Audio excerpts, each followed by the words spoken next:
quick disclaimer. Yes, this was recorded in October. Yes, this is 3 months late. Yes, I'm a lazy bum. Yes, you are still going to smash that dislike button and unsubscribe from my channel right now because I am too lazy to keep up with this channel! Anyways, thank you so much for the delay. I apologize. And, look what I got. Look what I got for Christmas. Yeah, it's time. We're gonna play it soon. So send me your levels because, I'm ready to die of a heart attack this new year. And then I won't have to post anymore. So then I really will have an excuse. I can't post this year because I'll be dead.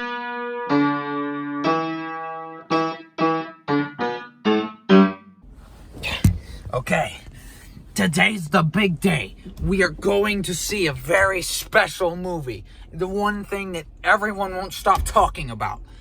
We're going to see Suicide Squad 2. No, I'm kidding. We're going to see Five Nights at Freddy's. I'm very excited for this movie. And, well, I don't have the highest expectations for it because people have said it's going to be bad. Some people have said the trailers are meh. I haven't seen the trailers, so I am going into this completely blind for the most part. I do know a few things about it, like certain cameos, but that's really about it. So other than that, I'm going into this. People have said it's going to be bad, but I'm going to go in with a fresh expectation. Obviously not as high expectations as I had for the Mario movie. I don't know why. I mean, I know why I had high expectations, but man, were they shattered. But for this movie, the expectations are not going to be quite as high.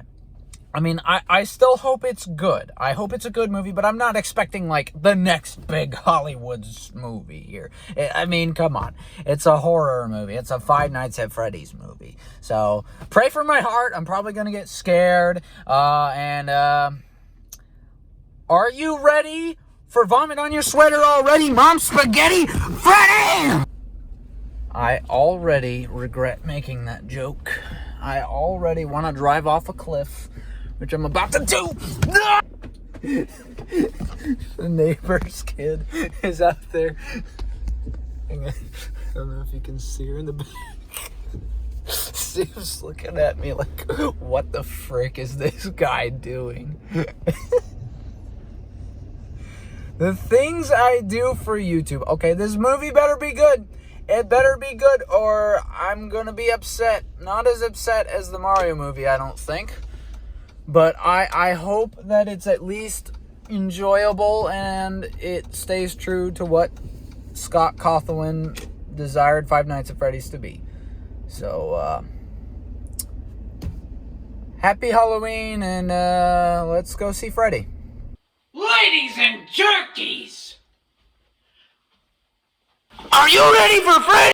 Okay, so you already know my thoughts, sort of, not really, but I had done some reflecting. I had done some thinking about the Five Nights at Freddy's movie. Obviously, when I came out of the theaters, I thought it was pretty good.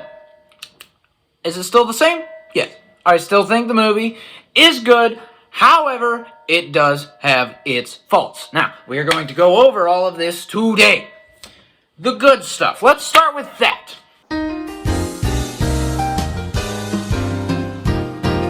If you are a Five Nights at Freddy's fan, you are going to love the amount of Easter eggs they have in this movie. It is everywhere. Okay, let me rephrase. It's not everywhere, but they have a good chunk of them. They don't have it sprinkled everywhere like the Mario movie. But they definitely incorporate a lot of things that the fans will recognize, including into major parts of the plot, which is good. Like they also have the Living Tombstone song, the original Five Nights at Freddy's song, incorporated at the end credits. Quite the nostalgia bit for me. I'm a bit of a Five Nights at Freddy's fan myself.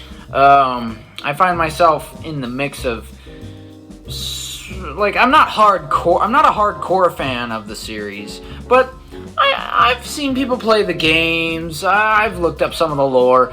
I think it's pretty interesting. I like the concept.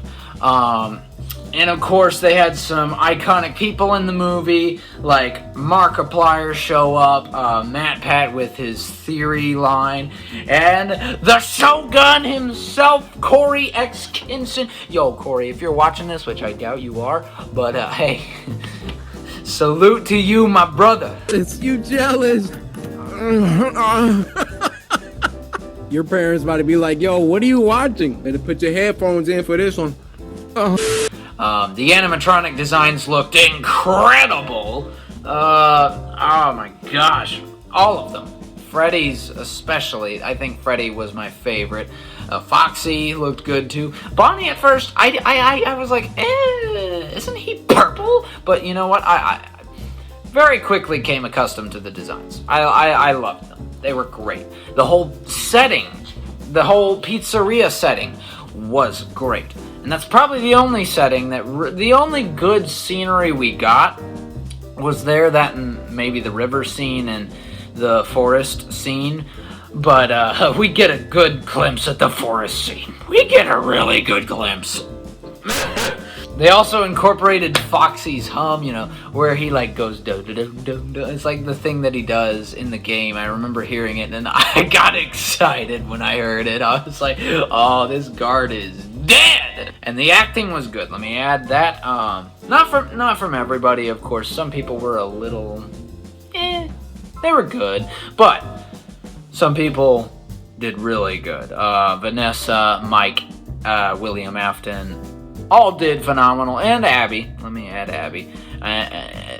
You know, she's a kid, so for being a kid, it's not easy being an actor, I'd imagine. So she did a good job, as well as the other children. Now I think the soundtrack was decent. I liked the soundtrack. There was definitely more potential, I feel like, but at the start they really did good with the soundtrack, and at the end too.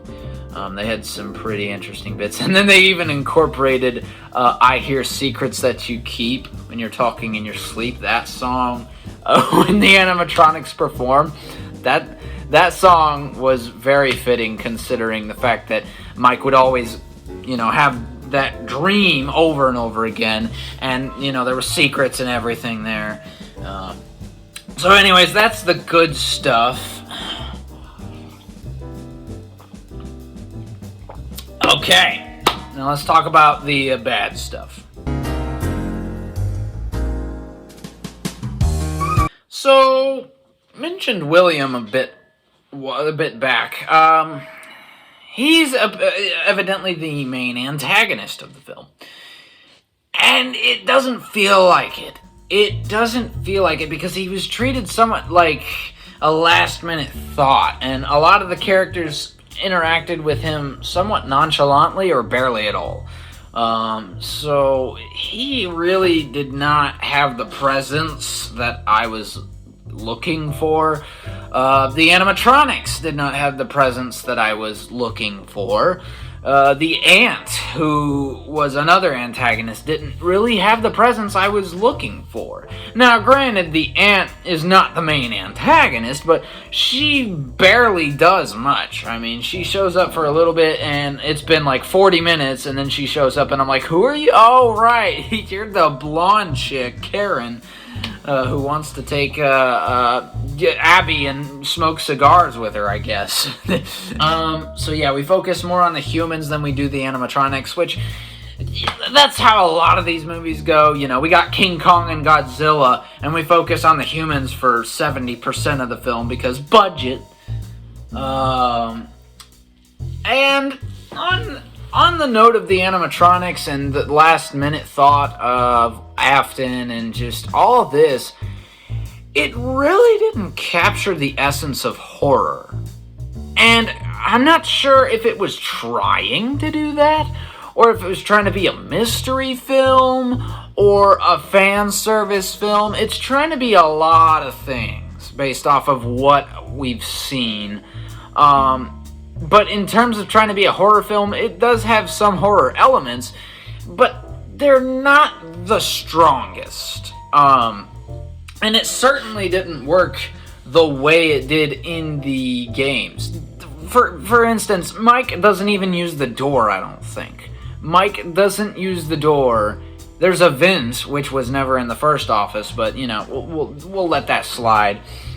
And the cameras are barely used because he's going to sleep having a dream about his brother being stolen in a car. So it doesn't really focus on the horror aspect or the cameras trying to utilize that. So it just kind of took away from the horror element, especially when the animatronics were all wholesome. And nothing wrong with that, but then, you know, then you gotta make sure that when the time comes for them to be scary, flip it and make it to where they're actually scary. In the correct way. And this movie didn't really do that. So, now, let's get a little more technical, shall we? Let's see what makes this good and what makes this bad by focusing on the story. Okay, so, slow pacing. It had rather slow pacing. The movie did feel like it was taking quite a while. And maybe that's just... Maybe that's just because I wanted to see the animatronics again. I was like, come on, show me the animatronics. I want to go back to the pizzeria. Because a lot of times it's focusing on other things, like the humans outside, and just their personal life, or the dream sequence, and just exposition out the wazoo. So Long ago, in a land far away, where the doves avoid the moss beds and the light only shines at 5 o'clock, there lived an evil wizard who committed horrible genocides to my family line of these animal races, which just so happened to provide your world with cow dung, which the evil wizard continued to steal and use against us. I lost my sight because of cow dung. He also kidnapped my sister, who was the queen of the Chimp Kingdom, which the evil wizard is targeting next. By the way, he's your dad, and there's many other... That darn dream sequence, I kid you not, was probably used 5 times. Around there. We are very familiar. I can see it vividly in my head. Excuse me. And we just keep seeing it. And my question is, why? We probably only needed it twice at most. I don't know, maybe 3 times. Because then it introduces the concept of, you know, Mike just letting go of Abby and letting Freddy and them take care of her, because that's where Freddy talks to him, is in his dreams. So it is kind of essential, but you still could have numbed it down and made it a little more efficient pace-wise. Sometimes the logic in this movie isn't quite there as well. Something that correlates with the story, because if you want a good story, it needs to have good logic. At one point, Mike is about to die to Foxy. We see him run down the hallway, do his little signature hum, and then he chases Mike, who's badly injured, mind you. And then we cut away to something else. I don't remember what it was, but we cut away to something else. And then when we cut back to Mike, he's laying down in some secret warehouse and Vanessa's patching him up. How did he escape Foxy? Foxy was right on him. You're telling me that he survived that? No!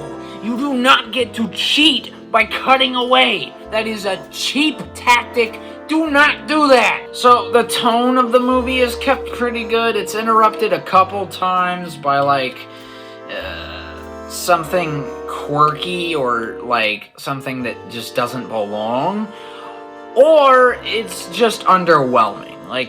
And that's because of the soundtrack. It just wasn't there throughout the good majority of the film.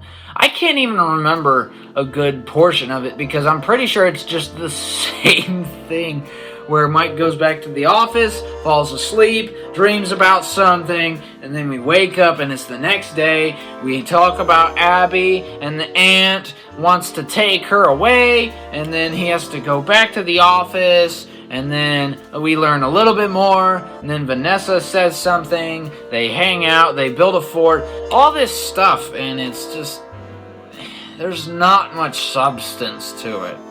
Like, they're shoving a lot at us, but it's not a lot of substance, you know? It's like crackers. You're feeding us crackers rather than a steak. I will say, though, with those crackers, they put a little bit of pepper on them because there was plot twists everywhere. They had a plot twist with Vanessa being Afton's daughter. They had a plot twist with Freddy wanting Abby. They had a plot twist with freaking... what was it? The dude... The guy at the beginning trying to get Mike a job, he's William Afton. Wow! They just have all these coincidences, and oh, and not to mention the fact that that guy killed Mike's brother.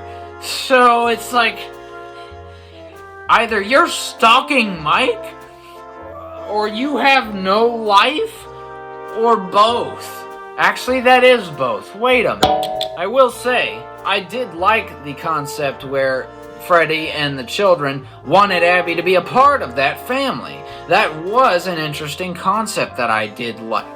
Because it gave Mike a chance to let go. Because he's like, I don't know if I can take care of Abby well enough. And the Freddy and the gang is just like, don't worry, we can do it for you. And in exchange, you can have this stupid dream every night where your brother doesn't get taken away. So, yeah. Freddy and the gang are not on the best moral terms here. Definitely not protagonists. Then we get to the final act, and it's rushed. It really doesn't feel all that climactic. Like, it's anticlimactic. That's the word I'm looking for. It is anticlimactic because it's not much of a fight. William only shows up for, what, 5 minutes? At the end as this yellow bunny, the spring Bonnie dude. So, lack of presence makes him feel very anticlimactic, and more on that later. Freddy and the gang go down real easy because, well, Mike has tasers. And what's funny is Vanessa says it won't work for long, but these should help stun Freddy and them for a little bit. You'll need to hurry. She mentions that, right? And so he does it, and then they're down until the final appearance of William Afton. So they barely put up much of a fight. In fact, the cupcake puts up more of a fight than the dadgum animatronics in just about every sequence. That cupcake is vicious, I tell you, and I will be talking about that stupid cupcake.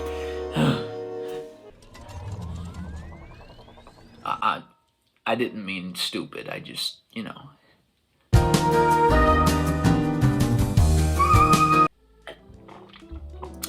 Okay, so we got our main protagonist, Mike, okay?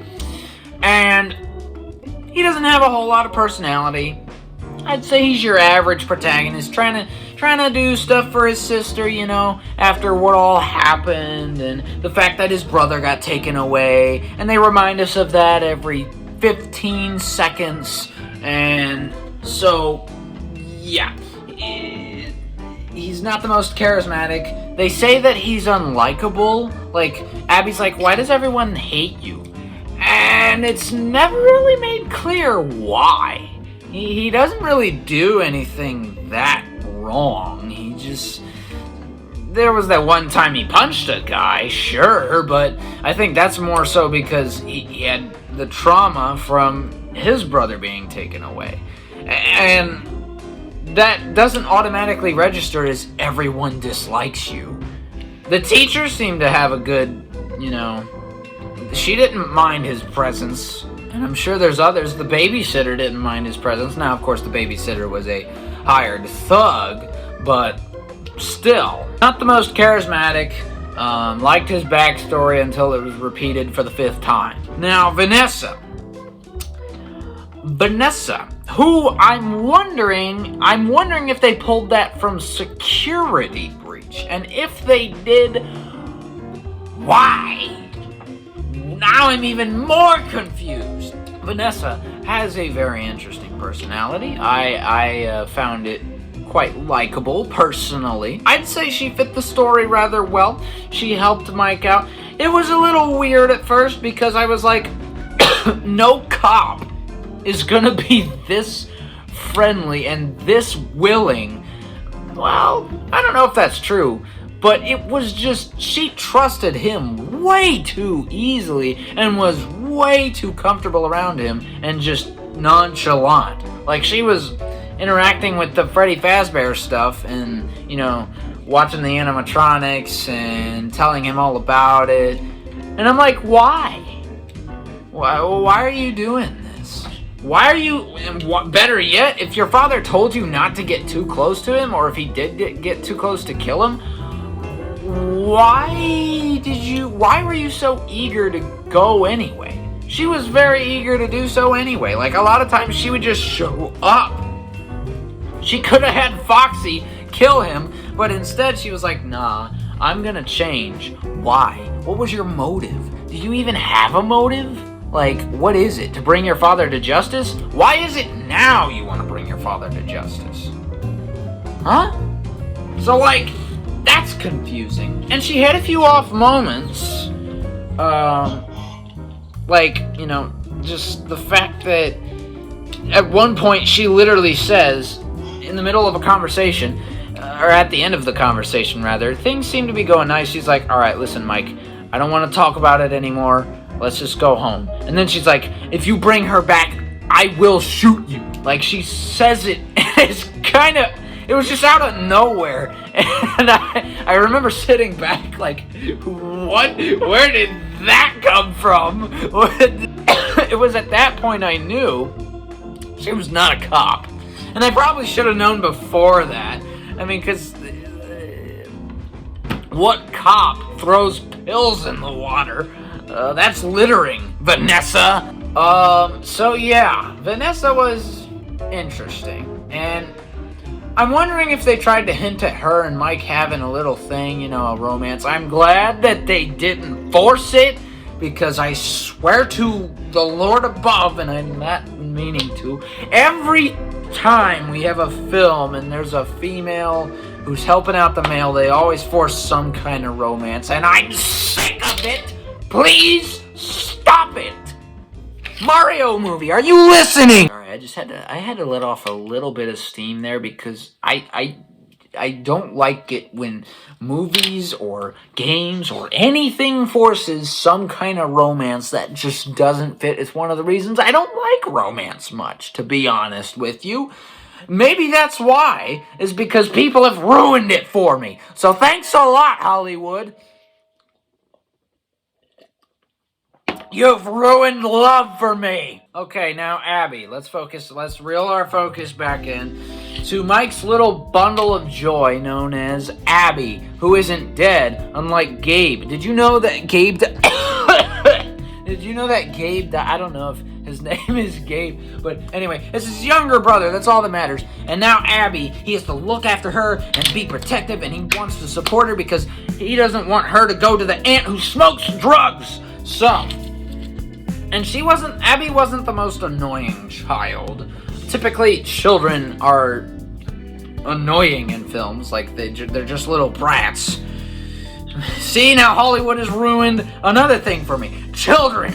I mean, I'm not much of a children guy, to be honest, in the first place. Like, I'm fine with children. It's just me personally, I can't see myself having any, because I would probably go nuts after 5 minutes. I mean, I have enough trouble with my Yorkie as it is. He drives me bananas. I can't imagine a toddler, because you can't put a toddler in a cage. Don't worry, guys. I don't put my Yorkie in my cage that often. But she tended to do stuff that she wasn't supposed to do. You know, Abby didn't really listen to Mike all that well. She did have some conversations, but a lot of times she wouldn't listen. And then at one moment she hated him, which was out of character, like, because the aunt was there and he was like, I need her to babysit you. And she's like, I hate you, Mike. I hate you. And then she scribbles him out of her drawings. Like, wow, Abby, chill out. It's not, You didn't even give him a chance to explain. I will say her interactions with the animatronics were very wholesome. And it was probably more wholesome than Mike, actually. Her interactions with the animatronics. So, that kind of says something, doesn't it? Why am I throwing around a flash drive? And speaking of the animatronics, you probably noticed I haven't talked about them a whole lot because there wasn't much presence with them. They looked good. They were somewhat scary at moments, but overall, they didn't really have distinguishing personalities that made them stick out. They all seemed like kids in suits, you know, monsters. But then they also seemed like children when they were interacting with Abby and all that, and misunderstood. Why am I coughing so much? Am I smoking cigars? I might be. Don't worry, guys. This is not a vape. It's a flash drive. Look, it's a flash drive. I will say one thing though. That that cupcake. A cupcake was a menace. The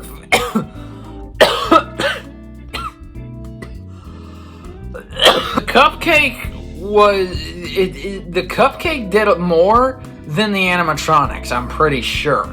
Like, the cupcake made Mike struggle at the end there, and it even managed to off 2 people, if I'm not mistaken. I mean, it was going in the vents, it was killing a couple of guys, and then at the end, it was the one to finish Springtrap off. The Spring Bonnie dude. Afton. He finished him off. And it's like, well, wasn't this a prop? Why is it a whole monster now? And that leaves me with the final thing I'll talk about, and that is Afton. So, he needed more presence. Truly. He had good acting. I liked the actor. He did an incredible job, I think, at certain moments, because some of it didn't really fit the William Afton character, you know? Cause like, I don't know what I picture when I picture William Afton, but I don't picture him being this over-the-top dude like he was. I picture him being sly and kind of like, you know, well, Mike, so you finally figured it out.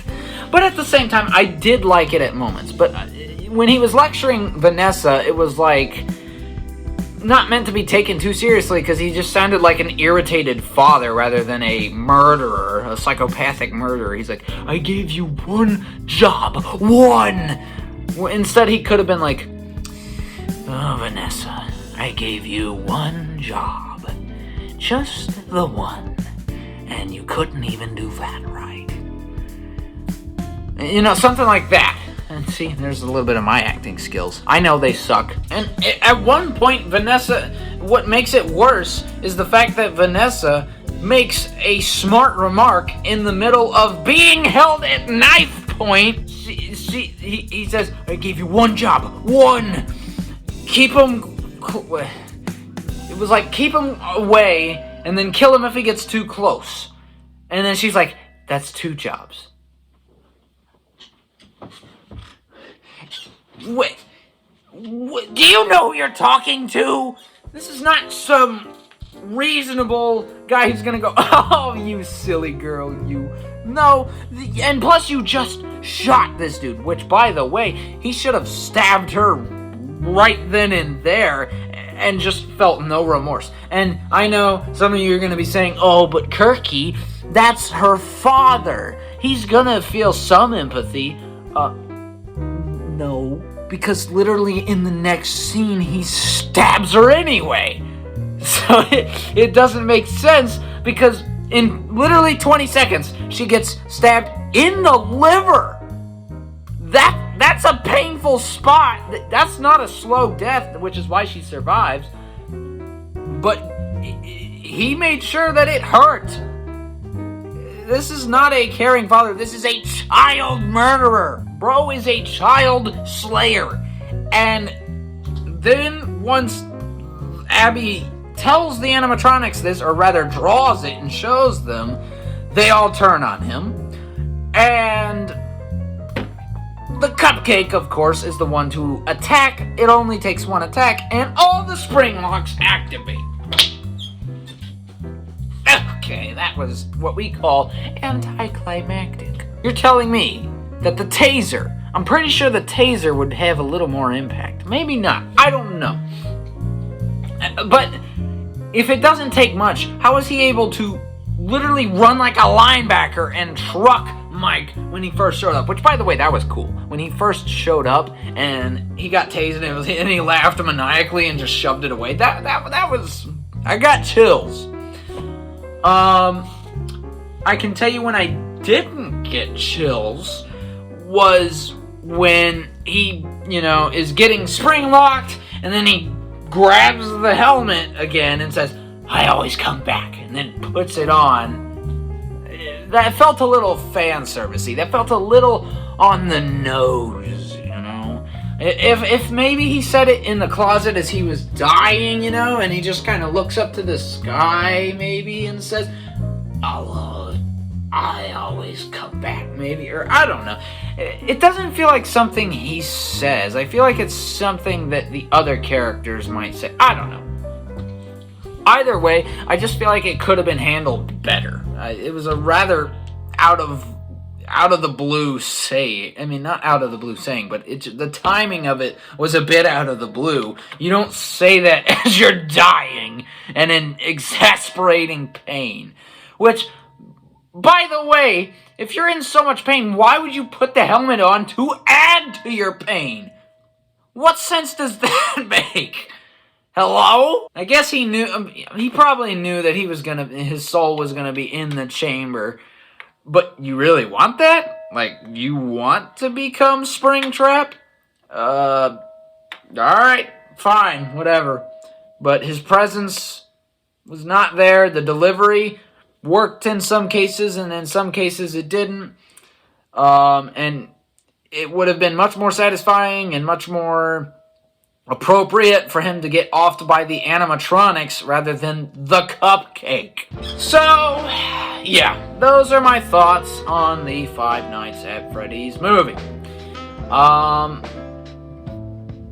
Would I go back and watch it again? Yes. And it's weird, because as a Five Nights at Freddy's fan, I like this movie. But if I were a critic who knew nothing about this movie, I would probably not like this movie. I would probably dislike it quite a bit. So, for what it was trying to do, as trying to be a Five Nights at Freddy's movie, I am going to go ahead and give this movie a 7 out of 10. That is the most, and that's stretching it. I really think it's a 6, but I'm going to go ahead and put it at a 7. Because, for my personal satisfaction, is the Mario movie better? I gave that one a 6 out of 10, if you recall. And that's because I had really high expectations for that movie, and it turned out to be quite bare bone. But this movie was not so bare bone. It did have some good moments, and the Mario movie did too, but I think this one evoked more from me than the Mario movie. And that is a sad fact. I wish that wasn't true, but it is. You have to remember, my expectations for Five Nights at Freddy's were not that high. I thought it was going to be a mid-movie, but it turned out to be pretty good. So, as a Five Nights at Freddy's movie, I'm giving it a 7 out of 10. But, as a regular movie, as someone who has never seen Five Nights at Freddy's, which, I can't say, but from a critic standpoint, I would give it a 5 out of 10. Because it does a lot wrong. All the Easter eggs and all the plot stuff, if you don't like Five Nights at Freddy's, it's really not gonna sit well with you. So with this in mind, I will give this movie a 6 out of 10. Just like the Mario movie. A 6 out of 10. Is it more enjoyable? Yes. But I have to be honest with myself. I have to be critical about it. But would I watch it over the Mario movie? More than likely, yes. So, those are my thoughts on the Five Nights at Freddy's movie. And if you want me to review any other movies or anything else on my channel, let me know. I am going to try to get the Wings of Fire review. I know I said I would do that. Mario Maker 2, I will be getting that as well. Trying to finish up college because college is so great. And the Discord conversations, I will be getting to those at some point because I do have some things there. And that's going to be a bit of a test. I'm curious to see what happens there. So anyways, thank you all for watching. Hope you had a great Halloween. And would I recommend this movie to you? Probably not. But if you're a Five Nights at Freddy's fan, I would recommend it. It is good. I will say it is good. So, thank you so much for watching.